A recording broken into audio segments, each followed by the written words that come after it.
Alright guys, TechGrabbit here today, and I'd like to talk about some players, some big name players that are not going to be attending CWL Fort Worth. I'll bring to your attention exactly who they are and why they're not competing generally, and yeah, we'll talk about a few more things along the way. I thought it'd be an interesting discussion topic really. Firstly, I'd like to say a few things on what Adam Apicella and Trek Studios had to say on Twitter yesterday, then I want to say something else, then we'll get straight into the content of the video. So, Adam Apicella says this yesterday on Twitter, 5 days out, CWL Fort Worth is double the attendance of the 2017 version at the same point in time of sales and well ahead of previous CoDs Anaheim. Based on today, I'd bet this will be the biggest CWL Open event ever for live attendance by a wide margin, which is quite remarkable. So if you guys aren't aware, CWL Fort Worth begins this weekend on March 15th.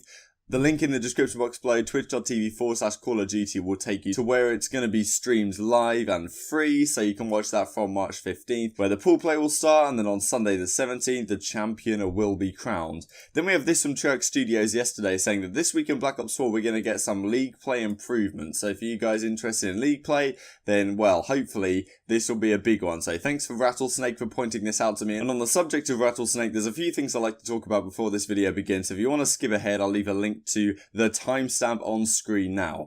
So I just wanted to mention that in my Discord right now, you guys may not be aware I have one, but there's a Discord link in the description box below, and for CWL Fort Worth, Rattlesnake, one of a very kind patron in there, is sorting out something to do with the predictions. So we did a predictions league kind of thing for the CWL Pro League. If you want to join the predictions league for Fort Worth, then you can do so. We're doing a thing, so like you look at each pool, you decide where people are going to finish in the pool, you get points on how well you do, and then we'll do predictions for some of the bigger matches later on, and then the winner, I'll probably sort out some sort of prize, maybe an Amazon gift card or something like that. There's a fair few people doing it already, maybe like 15 or so, but if you guys want to join that, then the link's in the description box below.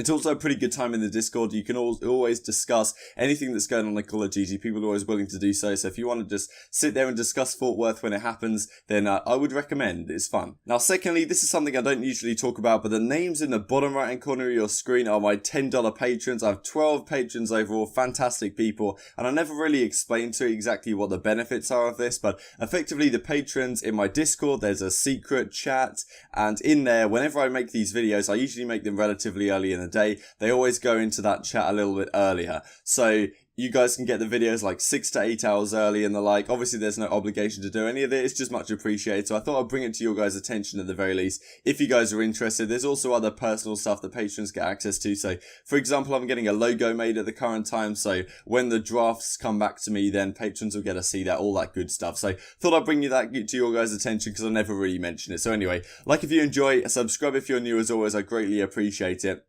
And let's hop right on with the content here. So the first player to mention really is going to be ZooMaa. He says this: will not be competing at Fort Worth. I feel it's in my best interest to wait this one out and see what the future has in store for me come next roster change period.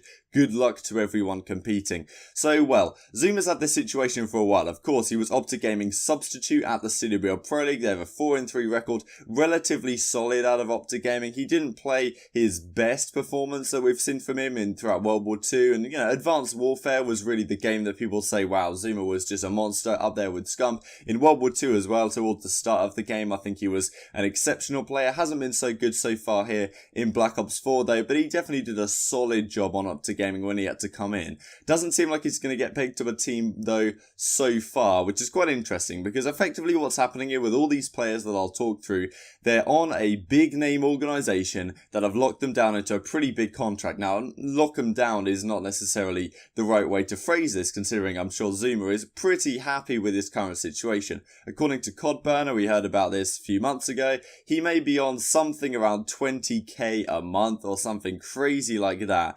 And, well, if he's earning that salary, of course, they didn't manage to qualify for the CWL Global Pro League through the Pro League qualifier. They had a pretty tragic time there. So they went 3-3 at the Pro League qualifier, didn't quite make it out of the group initially, and then when it went all the way through to bracket play, this was FaZe Clan, of course, they lost to Accelerate in the first round, and then when they went down to losers, they battled back rather nicely before losing to overtime, of course, the French team that became Denial. So that was the team with Priester, Crowder, ZooMaa, Attach, and Cellium. And yeah, ZooMaa had a relatively relatively solid event overall, but they didn't manage to make it into the Pro League, so effectively he set out on the bench. He got a good opportunity to come and substitute in for Opta Gaming. Attach has of course now gone to that Evil Geniuses squad, and Cellium is another player who hasn't made it into the league. This guy, he hasn't made a tweet like ZooMaa has, so I'm just going to talk about it straight up, but he's also probably in a nice contract under FaZe Clan. It's a similar situation here where these guys, if they decide to leave FaZe Clan and they go to another team, another organization, maybe they got offers. A player like ZooMaa was linked with a lot of teams in accordance with like the Accelerate. There was a rumor that Accelerate were going to be like a FaZe Clan black team, like, you know, Asim and Gravity, like goes like that. And then ZooMaa was going to be on the team as well. But, you know, that really would have required FaZe to buy out the league spot, because ZooMaa's situation, he doesn't want to go to Accelerate as an organisation when, you know, it's not long-term stability, and because FaZe are deciding to keep ZooMaa on, it clearly shows they're still interested in Call of Duty coming in for next year for franchising, so it makes sense for ZooMaa to try and stay on the team, and it makes sense for ZooMaa and Cellium not to leave the squad for now with the money they're making. Even if they got pretty decent offers from a league team, they can effectively sit on the bench and rake in the cash. Maybe not as much cash as if they were playing, but still likely a relatively solid income, and, well, maybe they think it's better for them to wait until a better opportunity potentially comes along, because there's been a few roster changes, obviously, this roster change period, but after Fort Worth, there's probably going to be a lot, and the top teams may well be making changes at that point. So yeah, we'll have to see whether ZooMaa can slot in there somewhere, and Cellium as well, because he was a bit of a talent at the Pro League qualifier. We get the same kind of sentiment from Decimate here. Just wanted to clear any misconceptions, as I've seen false info on Twitter and Reddit multiple times, because, yeah, it was said by Rated a while ago on, I think, Spitfire, that Decimate had a buyout of like 250k off G2, and that's why no one wanted to get him out, which, okay, from his tweets, actually seem somewhat reasonable, but anyway. G2 Esports is a great org, and they're literally one of the best in the business. They did everything for us, our last G2 team, to succeed and be happy while playing for them. With that being said, the rumours of people saying G2 is holding me from opportunities I'll never get on a team because my buy is 400k are not true. When a team is interested in buying me and I want that, G2 will come to a deal just like any other organisation. Then he does a very similar tweet to what ZooMaa's done and what the guys in a couple of seconds have also done. We'll look at Fero in a second. But Decimate was an unbelievable player at Vegas and also at the Pro League qualifier on that G2 team. Honestly, like, they were super unlucky not to qualify. They lost to Red in a Game 5 round 11 right here. And they went 4-2 in their group, narrowly missing out, of course, because they lost to Game 5 against Heretics, and they also lost to Envy as well. So, yeah, G2, they didn't quite make it. That was the team of Chino, Blaz, Lacefield, Decimate, and Methods, of course, on that squad. So, yeah, Decimate's decided to sit this one out. He's arguably one of the most talented players not in the league right now. So this is a really interesting scenario that he hasn't been picked up by a big organisation. I'm sure that it's a similar situation. If he leaves G2, then, well, he's got some worries about ensuring he's got a solid contract under wraps, because, okay, G2 is a very respectable organisation.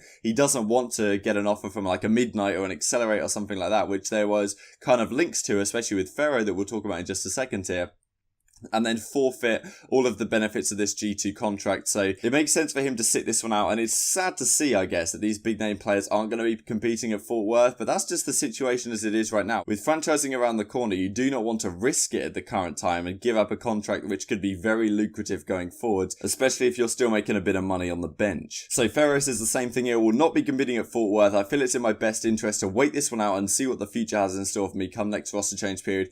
Good luck to everyone competing. As of now, I'll be keeping the 100T bench warm until April. So we get an interesting scenario here from Ferocities. Of course, he's on a big team like 100 Thieves. He got dropped before they even played a single Pro League match. Of course, they qualified through the Pro League qualifier relatively comfortably, and then they get Priester in for Fero before the event even starts. So right now he's sitting on their bench, and supposedly he was getting some offers from, I think there was even considerations maybe at Envy for a brief time, but then he was linked to maybe like Accelerate and Midnight, those teams again. And, you know, you can kind of see that the guys that went to Midnight, on the whole, are players that maybe didn't have such a fantastic contract. Okay, like Lacefield and Blazd went over from the G2 team, but it's possible that they didn't have such an unbelievable good contract as a guy like Decimate has. It's definitely possible, because if his buyout is really crazy high, as it's been rumoured to, he's probably also making a fair bit of money as well, maybe more than the rest of his teammates, because they thought he was a better investment. We'll have to see. And yeah, Fero could be a similar story in 100 Thieves. I'm sure that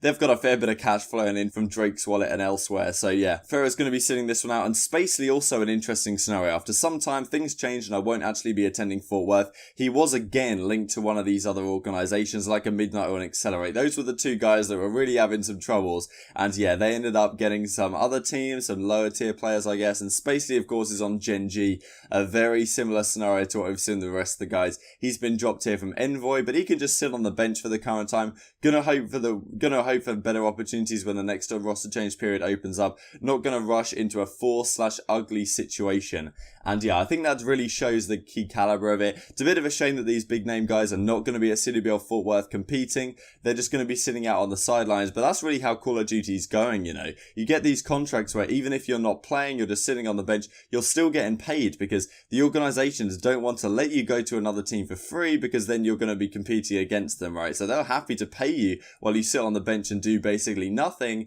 so that they can make sure you don't end up beating them at a major event or something like that. So yeah, there needs to be a situation that both sides are happy with, and for now these guys are happy to sit on the bench and hope they will get a roster change option come April time. The roster change period, the next one starts on April the 8th.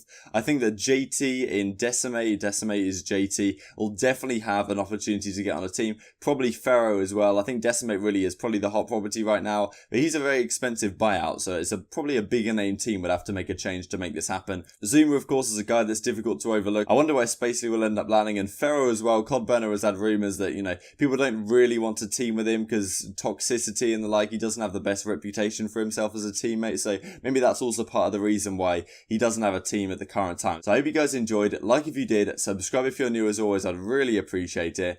And yeah, leave all your thoughts on this in the comment section below. Whether you think these guys will get a team come April time. The next roster change period starting April the 8th is a big one as well. So we've got CWL Fort Worth, then we've got 2 weeks of cross-divisional play where all the Division A teams play all the Division B teams once. And then after that, then the teams can make a change. So it's a fair while away, but about a month's time, things will start to be kick off. But it's a 2-week roster change period, so maybe even more stuff will happen. I would not be surprised. Thank you guys so much for watching as always, and I'll see you next time. Fuck's sake. I'm looking over you. Behind the bomb. I just killed you, like, I couldn't even see because the freaking glass on this. That's my bad.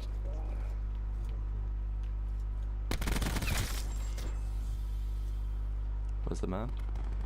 No, he's not stacking him, he's pushing through Garet. Get the 5 kills in the rank. Oh yeah. Actually, kid. Let's go.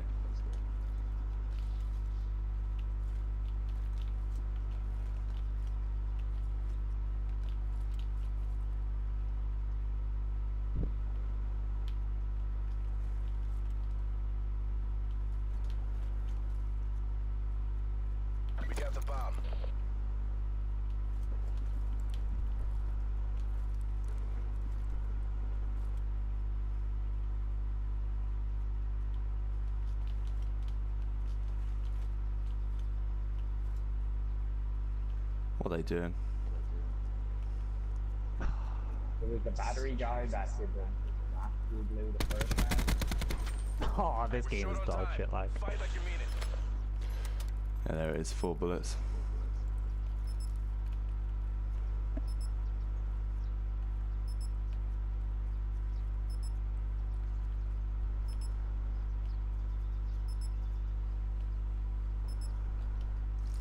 What is going on, man? Like, where are they? This battery guy pushes through Garet every time and then just disappears, so he just falls off the map. Maybe they know some more on. Yeah. You see me there? You got battery. There's the rounds. Actually did get the 5 kill round. What, you just bang out the 5 kills? Let's bang out the 5 kill round. Oh, not quite, no. No, this is the other kill. The key kill of the round was the one. Yeah, the first one. Yeah, exactly. The other two pieces meant nothing. It was just that first one set it all up.